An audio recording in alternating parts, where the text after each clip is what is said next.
Hi everyone, this is Dr. Serge, the nutrition scientist. So today we're gonna go over part 2 of this MTHFR topic. So in the first video we saw that the MTHFR enzyme is needed and required to transform folic acid or folate into methylfolate. And it is believed that mutations into that MTHFR enzyme reduces the production of methylfolate, leading to, for example, detox issues and a high homocysteine level in the blood, which can lead to heart disease. So in this video, we're going to go a little bit more specific into these mutations and the impact on our health. Okay. So in the next slide, which is taken from the company actually 23andMe, which is one of the companies that actually tests if you have those mutations in your genes. Okay, as you can see here is we have a picture of these two mutations. So this one is the one that seems to cause a lot more problem clinically, because when people have these mutations, it doesn't really seem to do a lot. Cause a lot of problems. So we're gonna focus mostly on the C to T mutation. Okay, so the MTHFR gene, okay, is the most asked question or gene by 23andMe customers. There's a lot of hype when it comes to this gene and what it can do to the body. As you can see here, some websites and products have made bold claims that common genetic variants or mutations in MTHFR gene can cause a lot of issues. Okay, like I said in the last video, more than 600 conditions are believed to be associated with these mutations. Okay, ranging, so we can see here ranging from blood clots and autism and migraines and so on and so on. Okay, so the conclusion of 23andMe company is, despite a lot of research and a lot of buzz, okay, the existing scientific data does not support the vast majority of claims around MTHFR mutations and how they can impact human health.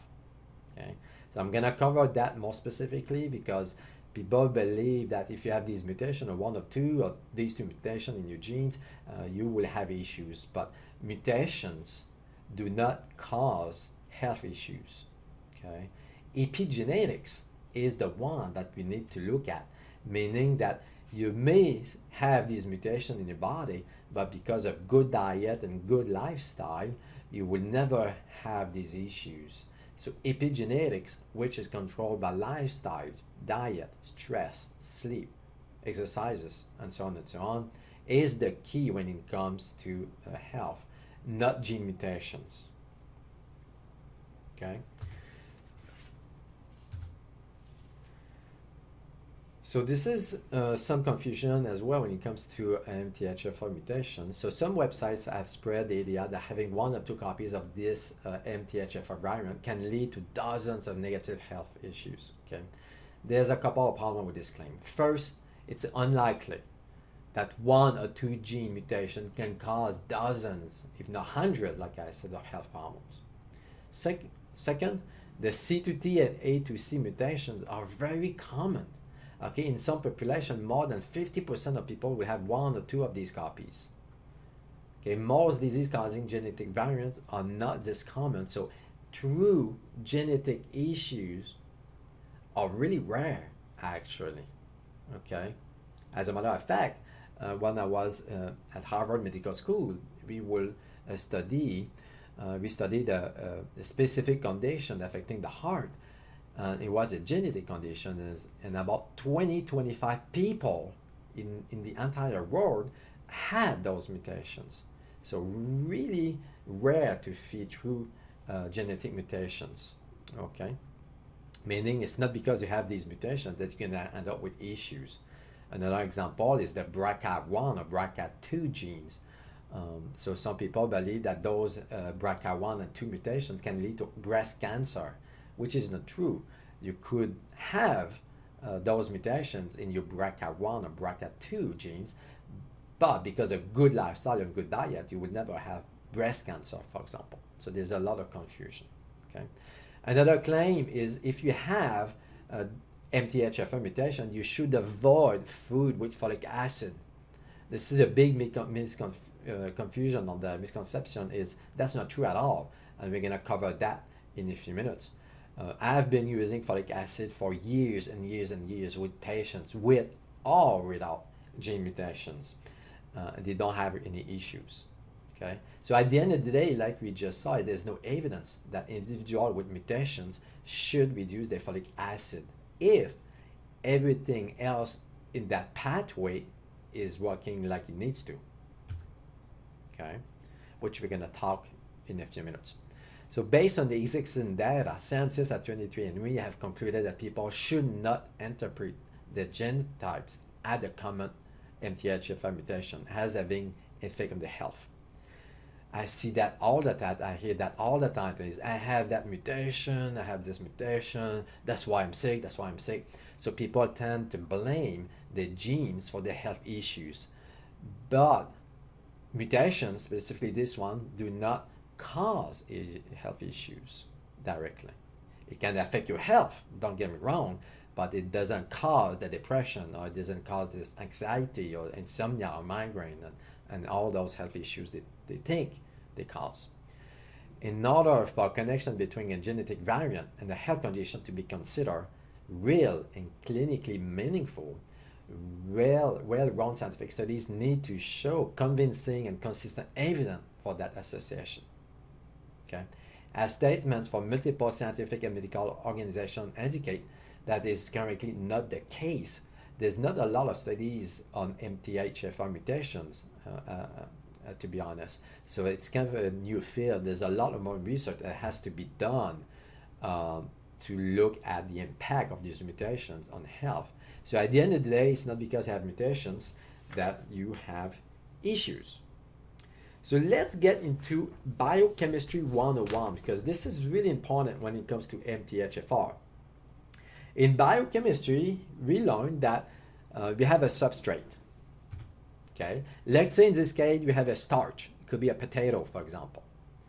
Using an enzyme like amylase, so this starch is broken down into glucose. So we have a substrate, a starch. We have an enzyme, which is amylase, and then we have a product, which is glucose. Okay. So in biochemistry, we learned that most enzymes have excess capacity to carry out their function, okay, at 50%. Even enzyme with limited activity, like 30-40% better, their action can be driven by high substrate concentration. So as I mentioned before, when people have the mutation,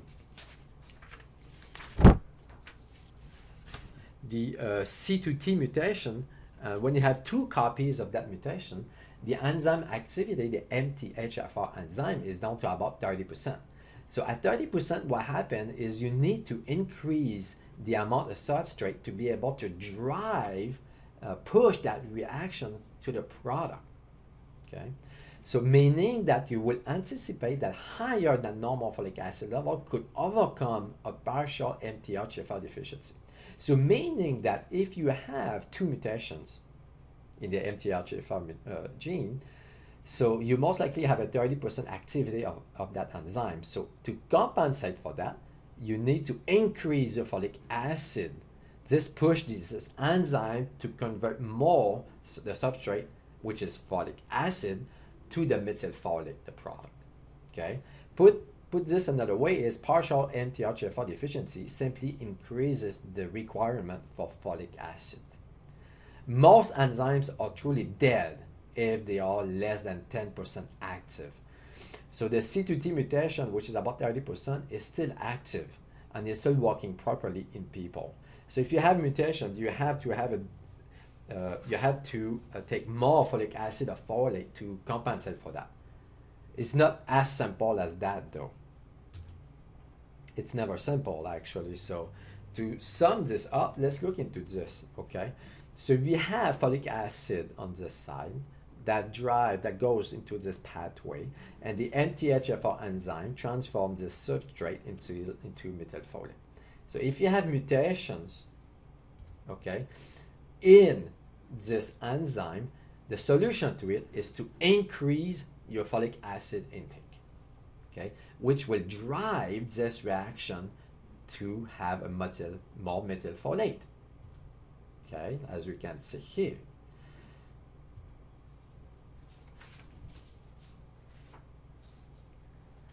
So this is a slide adapted by my colleague, Dr. Stefan. So Stefan has a website. He was a biochemist for 40 years. So he used to study biochemistry and used to study these enzymatic pathways actually. Okay. So what he says is, what is the evidence of folic acid can replace methylfolate in MTHFR deficiencies? Okay, there's a lot of evidence actually. So folic acid is just as effective as methylfolate to reduce homocysteine levels. So like I said, is if you have an MTHFR deficiency, the answer to it is to increase your folic acid. And if you do that, you do reduce the homocysteine level, meaning that the pathways is back to working properly. Okay, even in people who have C to T mutations. Okay, folic acid is as effective in preventing neural tube defects. We've known that for years, even in C to T mutations. It is believed that if you have this mutation, you cannot make methylfolate and you have a higher risk of neural tube defects. It's not true if you take the right amount of folic acid. Okay. Studies suggest that folic acid, which is benign, along with B12 and B6, may prevent cognitive decline in the elderly, okay, with elevated homocysteine level. Again, taking the right amount of folic acid reduces the amount of homocysteine level people have in the blood. Okay. As a matter of fact, one study found that methylfolate showed no effect on this, which is a good point, which we're going to get back in a minute. Okay. So the key here is to take the right amount of folic acid, and it has been shown that you can take up to 10 milligrams per day, up to 5 years of folic acid having no reaction, no issue whatsoever. Okay, so folic acid is really safe to use if that pathway is working properly. And that's the case in several cases that I see is people will take folic acid and they will start having reactions, all kind of side effects. It's because that pathway is not turned on, that pathway is not working, and the folic acid is not converted into methylfolate. Okay, so the institute of medicine says that folic acid is more bioavailable than for food from folate. Okay, so folic acid is really bioavailable, so 90-95% from food, the body absorbs it, it's safe, it's really nice. Okay, and the synthetic methylfolate and folic acid, the bioavailability of these two are the same, so it's safe to take either one of the two, as long as everything is good. So this is the second video, so I'm gonna end here. So I will talk to you later. This is Dr. Serge. God bless you all. Thank you.